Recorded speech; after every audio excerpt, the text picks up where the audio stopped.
மாண்புமிகு இளைஞர்களே, இனிய நாள் மார்ச் 17, 2025. ஊக்கமூட்டும் வாழ்வின் விதி 76. குடும்பம் மற்றும் நண்பர்களுக்கான விதிகள் 10. சண்டை போடட்டும். தம் அறையை சுத்தமாக வைத்துக் கொள்ளவில்லை. நீண்ட நேரம் சுத்தமாக பாட்டு கேட்டு கோபமூட்டினார்கள். இருவரும் மோதிக்கொள்ளும் நிலை. எங்கே தவறு? உங்கள் பிள்ளை கடுப்போடு வருத்தத்தோடு கருப்பு உடை அணிந்து கொண்டு வளரிளம் பையனாக நிற்கிறார். ஒரு சொல்லில் பதில் சோர்வு. நண்பர்கள் வந்தால் மட்டும் உற்சாகம் பீரிடும். எப்போதும் பிஸி, மரியாதை இன்மை, பணத்தாசை, தொந்தரவு அளிப்பவராக இருப்பார். உங்களை இம்சையாக கருதுவார்கள். இதெல்லாம் என் தவறு. மொத்த தப்பையும் நான் குத்தகைக்கு எடுத்து இருக்கிறேன். அவர்களுக்கு வழிகாட்டியாக இருக்கும் நிலையிலிருந்து தவறிவிட்டேன். இப்படியெல்லாம் நினைப்பீர்கள். என்ன கொடுமை! இதெல்லாம் நல்ல விஷயங்களாயிற்றே. உங்களிடம் சண்டையிட்டால்தான் உங்களை எதிர்த்து கொண்டு அவர்களால் பிரிந்து போக முடியும். உங்களை அவர்கள் மிகவும் நேசித்தால் அவர்களால் போக முடியாது. அவர்களை நீங்கள் வளர்த்திருக்கிறீர்கள். சுத்தமாக துடைத்து உடையை அணிவித்திருக்கிறீர்கள். உணவு கொடுத்திருக்கிறீர்கள். அவர்கள் வாழ்க்கைக்காக பணத்தை இறைத்திருக்கிறீர்கள். ஆனால் உங்களிடம் நன்றியோடு இருக்க வேண்டும் என்று அவர்கள் எண்ணவில்லை. அவர்கள் வெளியேற நினைக்கிறார்கள். அதிகமாக மது அருந்த எண்ணுகிறார்கள். உடலுறவு கொள்ள ஆசைப்படுகிறார்கள். பெரியவர்கள் பயன்படுத்தும் வசுப்புகளை பயன்படுத்த விரும்புகிறார்கள்.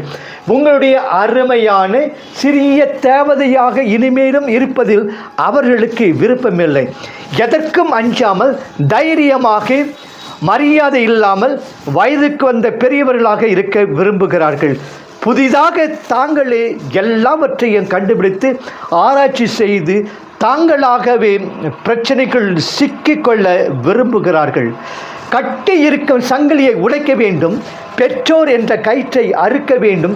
ஓடி சென்று மலை உச்சியை அடைந்து இறுதியாக விடுதலை பெற்றுவிட்டதாக கத்த வேண்டும். பணிவோடு, ஆச்சரியத்தோடு, இன்னும் உங்களோடு பாசத்தால் பிணைக்கப்பட்டிருந்தால் எப்படி அவர்களால் இவற்றை சாதிக்க முடியும்? உங்களுடைய குழந்தையாக மட்டுமல்லாமல் அதற்கு மேலாக அவர்கள் மறுபடியும் திரும்பி வர வேண்டும் என்றால் அதற்கு முன்னால் உங்களோடு இருக்கும் உறவை துண்டித்து கொள்ள வேண்டுமல்லவா? இதுதான் இயற்கை. நீங்கள் அதை வரவேற்க வேண்டும்.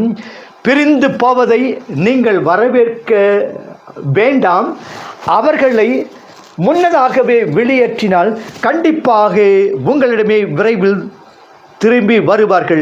இனிமேல் செல்லமாக முடியை கோதி கொடுக்க முடியாது. கதை சொல்லி தூங்க வைக்க முடியாது. ஆனால் வளர்ந்துள்ள ஒரு நண்பனாக அவர் திரும்பி வருவதை காண்பீர்கள். அவர்களோடு முற்றிலும் வேறு ஒரு புதிய உறவை உங்களால் உருவாக்கி கொள்ள முடியும். அவர்களை பிடித்து வைக்காதீர்கள். நீண்ட நாட்களுக்கு உங்கள் மீது ஆத்திரமடைவீர்கள். தனிப்பட்ட அவமானமாக எடுத்துக்கொண்டு திரும்பி வர இன்னும் தாமதப்படுத்துவார்கள். இதை உங்கள் டீனேஜ் குழந்தைகளிடம் காண்பிக்கலாம். உங்கள் பெற்றோரை ரொம்பவும் படுத்தாதீர்கள். உங்களைப் போலவே அவர்களும் இந்த புதிய உறவை கண்டு அச்சம் அடைகிறார்கள். அவர்களுக்கு நிம்மதியை அளியுங்கள். போகிற போக்கில் உங்களைப் போலவே அவர்களும் சீர்படுத்திக் கொள்வார்கள். நாளை சந்திப்போம். வாழ்க வளமுடன்.